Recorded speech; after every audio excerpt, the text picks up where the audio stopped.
आइए एक बार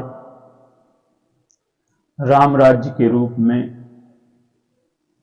हमारी संस्कृति ने व्यक्ति और समाज का जो सर्वोच्च रूप जी करके देखा है, उनकी विशेषताओं में से एक विशेषता पर आज विचार करें। बैरु न कर काहू सन कोई, राम प्रताप विषमता खोई। कोई किसी से बैर नहीं करता। राम राज्य में विषमता पूरी तरह से समाप्त हो गई है। जिस समाज में विषमता होगी वो परस्पर संघर्षरत रहेगा। क्यों? एक व्यक्ति अन्न नष्ट कर रहा है और दूसरा भूखों मर रहा है। तो जो व्यक्ति भूखों मर रहा है उसके मन में ईर्ष्या पैदा न हो, ऐसा संभव ही नहीं। तो भगवान राम के राज्य में जो विषमता समाप्त हो गई, उसका क्या कारण है? चमत्कार से नहीं हुई, वो क्रमशः मनुष्य के जीवन में साधना के द्वारा आई है। भगवान राम, आइए कुछ उदाहरणों द्वारा इसको स्पष्ट करने की चेष्टा की जाए। भगवान राम का जब वनगमन हुआ तो निषाद राज भेंट लेकर के आए और भेंट को दूर रख करके भगवान को प्रणाम किया।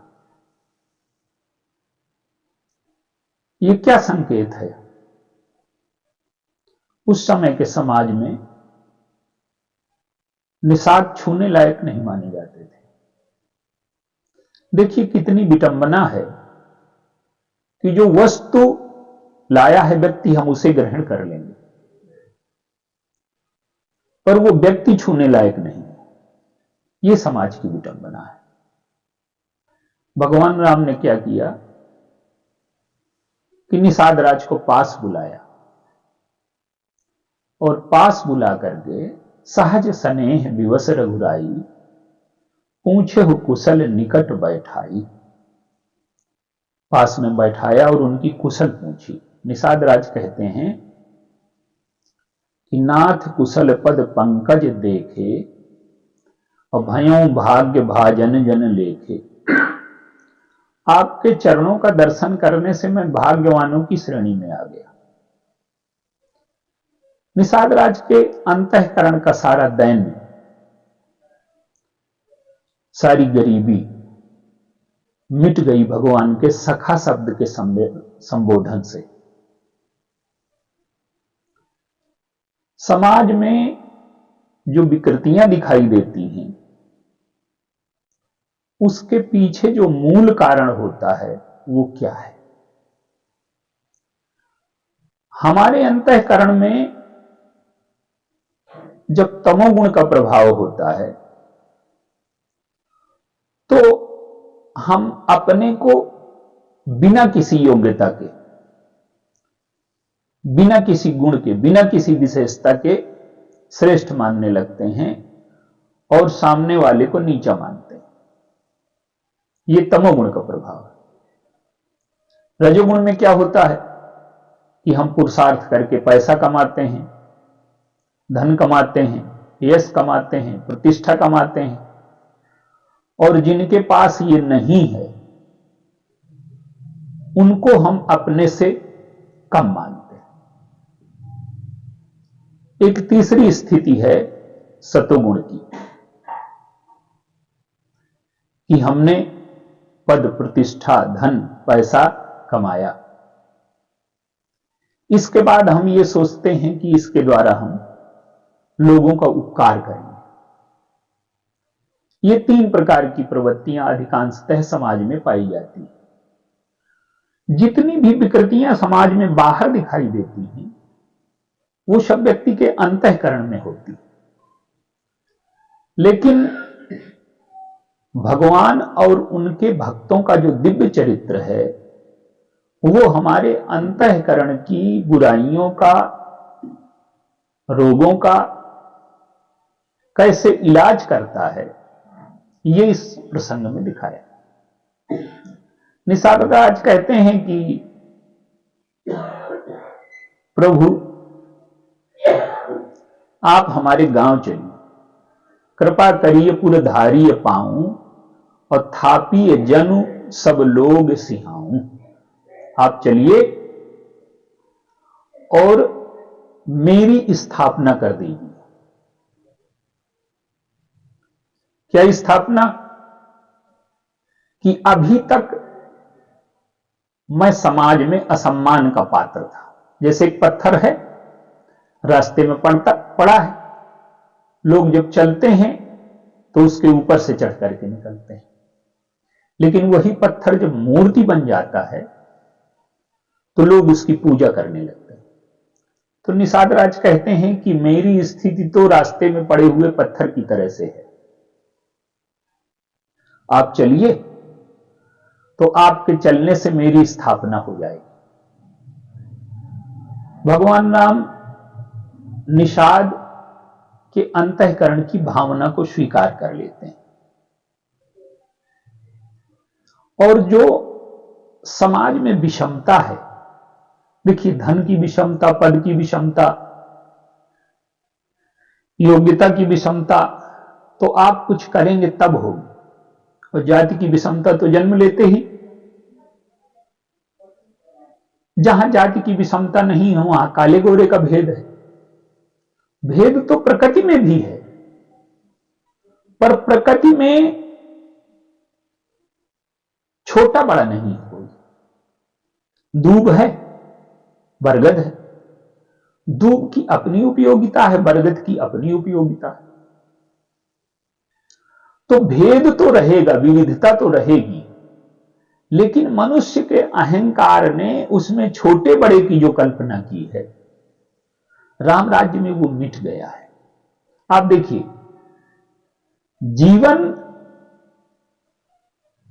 जो हमें दिखाई देता है वैसा नहीं होता।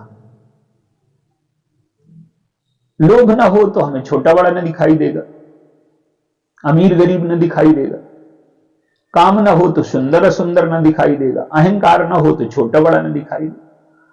तो जो जीवन है वो ज्यादा, जीवन जो है हमारा अंतःकरण की वृत्तियों के हिसाब से हमें बाहर दिखता है, और ये जो जाति की विषमता है वो हमारे अंतःकरण के अहंकार का परिणाम है। तो निषाद राज के मन में भावना है, भगवान ने उसको स्वीकार किया। अपना मंदिर तो, अपनी पूजा के लिए तो हम पूरे जीवन प्रयत्न करते हैं, चाहे उसे मंदिर बनाना कह लीजिए, चाहे प्रतिष्ठा कह लीजिए, चाहे सम्मान कह लीजिए, उसके लिए हम पूरा जीवन लगाते हैं। लेकिन भगवान राम और उनके भक्तों का जो चरित्र है वो क्या है? दूसरों को बड़ा बनाना, दूसरों को श्रेष्ठ बनाना, दूसरों को ऊंचा बनाना। अभी हमने 3 प्रवृत्तियों की चर्चा की थी। चौथी प्रवृत्ति भगवान के भक्तों में दिखाई देती है। क्या? हनुमान जी हैं, उनमें श्रेष्ठता है, योग्यता है, ज्ञान है, बुद्धिमत्ता है, बल है, लेकिन वो अपनी सारी विशेषताओं को भूले रहते हैं। ये श्राप है कि तुम्हें अपना बल भूल जाएगा। ये श्राप नहीं है, ये श्रेष्ठता महापुरुष का लक्षण है। जिसे अपनी विशेषताएं याद रहेंगी उसे अपना बड़प्पन कभी भूलेगा ही नहीं, और जो अपनी विशेषताओं को भूल जाएगा वही अपने बड़प्पन को भूल सकता है, और जो अपने बड़प्पन को भूल जाएगा वही दूसरों के जीवन को ऊंचाई पर ले जा सकता है। भरत जी आते हैं, वशिष्ठ जी ने देखा कि निषाद राज दूर से प्रणाम कर रहे हैं, वशिष्ठ जी ने आशीर्वाद दिया। भरत जी ने पूछा कि ये कौन है? वशिष्ठ जी को 3 चीजें याद हैं। वशिष्ठ जी को 3 चीजें याद हैं, चलने दीजिए। वशिष्ठ जी को 3 चीजें याद हैं। ये गांव के चौधरी हैं, जाति के निषाद हैं, राम के सखा हैं। भरत जी ने सुना, गुरु जी वो अर्थ नहीं निकाल पाए जो चेले ने निकाल लिया। भरत जी ने सुना कि ये राम के सखा हैं, तो उन्होंने सोचा कि मैं राम का दास हूं और ये राम के सखा हैं, इसलिए मेरा स्थान इनसे नीचे है। तो राम सखा सुन स्यंदन त्यागा, चलो भरत उमगत अनुरागा। वो दौड़ करके उनके हृदय में अनुराग उत्पन्न हो गया कि ऐसे श्रेष्ठ महापुरुष का दर्शन हो रहा है मुझे, जिसे हमारे प्रभु ने गले से लगाया है, जिन्हें वो सौभाग्य मिला है। ऐसे सौभाग्यशाली महापुरुष का मुझे दर्शन हो रहा है। देखिए भरत जी की विशेषता क्या है। वो अयोध्या के सम्राट हैं, जाति में बड़े हैं, प्रतिष्ठा में बड़े हैं, योग्यता में बड़े हैं, लेकिन जो व्यक्ति बड़ा होता है वो सामने वाले में बड़प्पन नहीं ढूंढ पाता, अपने में बड़प्पन दिखाई देता है। लेकिन भगवान और उनके भक्तों का स्वभाव क्या है? भगवान राम का राज्याभिषेक हुआ, कल उन्हें राज्याभिषेक होना है, उनके मित्र मिलने आए। गोस्वामी जी ने संकेत किया कि प्रभु आदर ही प्रेम पहचानी। उनके जब मित्र मिलने आते हैं तो प्रभु उनको आदर दे रहे हैं। मित्रों के बीच आदर का संबंध नहीं होता, समानता का व्यवहार होता है। लेकिन आज प्रभु को क्या लग रहा है? आज ये लग रहा है कि ये मेरे उत्थान से प्रसन्न हुए, ये बधाई देने आए, और मैं इतना स्वार्थी निकला कि आज तक हम लोग सब आपस में बांट करके खाते पीते थे, आज मैंने राज्य पद स्वीकार कर लिया। तो राज्य पद स्वीकार कर लेने की वजह से, स्वार्थ स्वीकार कर लेने की वजह से मैं इनसे छोटा हो गया, और ये निष्काम है, मेरे उत्थान से प्रसन्न है, इसलिए आज बड़े हो गए। तो प्रभु समानता के स्थान पर उनको आदर देने लगे। दूसरा कोई होता तो सोचता कि मैं बड़ा हो गया, अब ये मेरे साथ बराबरी का व्यवहार न करें। लेकिन भगवान और उनके भक्त क्या करते हैं कि सामने वाले में विशेषताएं देखते हैं। भगवान ने अपने मित्रों को ऊंचा मान लिया। भरत जी ने क्या किया? भरत जी कहते हैं कि ये हमारे भगवान के मित्र हैं, इसलिए ये हमसे श्रेष्ठ हैं, हमसे बड़े हैं। उनको देख करके रथ छोड़ दिया और जाकर के गले से लगाया। गले से लगाया तो पूछा उन्होंने कि अब कैसे हैं आप?